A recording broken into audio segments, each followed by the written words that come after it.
কথাটো হৈছে যে শিৱসাগৰ অবৈধ ভূখননৰ যি ভূমাফিয়া আছে এই ভূমাফিয়াই ঐতিহাসিক জেৰেঙা পথাৰখন খান্দি শেষ কৰি দিছে আৰু তেওঁলোকে এনেকুৱা এটা স্থাৱক বাহিনী তাত ৰখাই থৈছে যদি তাত কিবা প্ৰতিবাদ কৰিবলৈ যাওঁ বা বন্ধ কৰাবলৈ যাওঁ তেওঁলোকে তাত মহিলা নিয়োগ কৰি দিয়ে এতিয়া মানুহ যাব নোৱাৰা কৰি দিয়ে আৰু তেওঁলোকৰ বিৰুদ্ধে এজাহাৰ দিছে এজাহাৰ দিয়াৰ পাছতো পুলিচ প্ৰশাসনে একো তেওঁলোকক কৰিব ইমানেই শক্তিশালী মানুহ তেওঁলোক সেই গতিকে আমি মুখ্যমন্ত্ৰী মহোদয়ৰ একদম পূৰা হস্তক্ষেপ বিচাৰিছোঁ শিৱসাগৰ জিলাৰ আমাৰ সন্মানীয় সমষ্টিৰ বিধায়ক অখিল গগৈ হস্তক্ষেপ বিচাৰিছোঁ লগতে পবিত্ৰ মাৰ্ঘেৰিটাৰ হস্তক্ষেপ বিচাৰিছোঁ অতি শীঘ্ৰে যিসকল ভূমাফিয়াই ঐতিহাসিক জেৰেঙা পথাৰখন খান্দি শেষ কৰি দিছে যিখন জেৰেঙা পথাৰ আছে ত্যাগৰ ক্ষেত্ৰ জয়মতীৰ স্মৃতি বিজড়িত ক্ষেত্ৰ সেই জয়মতীৰ স্মৃতি বিজড়িত ক্ষেত্ৰখন সংৰক্ষণৰ কাৰণে সংবৰ্ধনৰ কাৰণে আচলতে চৰকাৰে ব্যৱস্থা গ্ৰহণ কৰিম বুলি কৈছে চৰকাৰে তাত মুখ্যমন্ত্ৰী হিমন্ত বিশ্ব শৰ্মাই নিজে কৈছে যেতিয়া বিত্তমন্ত্ৰী হৈছে তাত জয়া কলাক্ষেত্ৰ নিৰ্মাণ কৰাৰ কথা কৈছিলে সেই কলাক্ষেত্ৰখনতে আজিৰ তাৰিখত অবৈধ ভূমাফিয়াই খান্দি শেষ কৰি দিছে এতিয়া আমাৰ স্পষ্ট কথা আহোম সেনাৰ স্পষ্ট কথা অতি শীঘ্ৰে এই ভূমাফিয়াসকলক কৰায়ত্ব কৰিব লাগে যিকেইজন ভূমাফিয়াই আচলতে বন বিষয়াক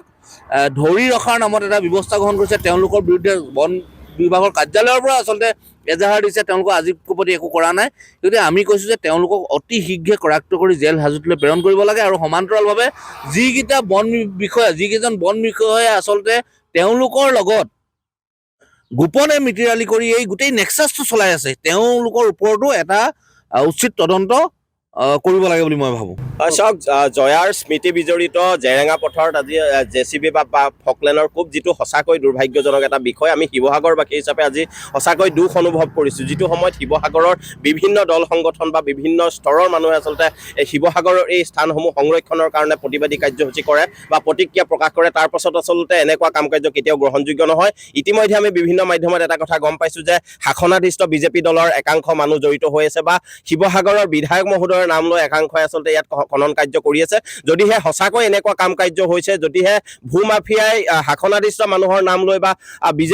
বিজেপিৰ একাংশ পালি নেতাই যদি এনেকুৱা কাম কাজ কৰিছে বা অখিল গগৈ নাম লৈ যদি একাংশ ৰাইজৰ দলৰ মানুহে যদি এনেকুৱা কাম কাজ কৰিছে এই ক্ষেত্ৰত বিহিত ব্যৱস্থা গ্ৰহণ কৰিব লাগে ইতিমধ্যে আমি এটা কথা গম পাইছোঁ যে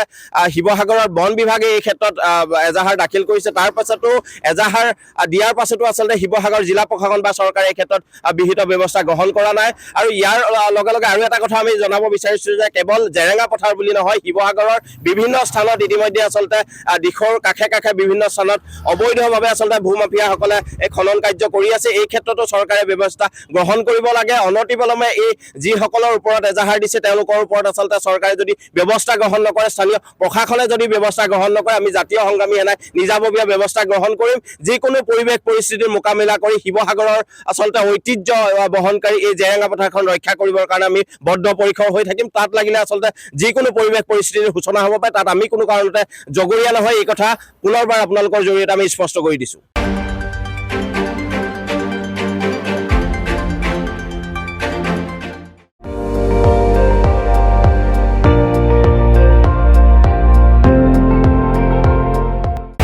আপুনি চাই আছে ND24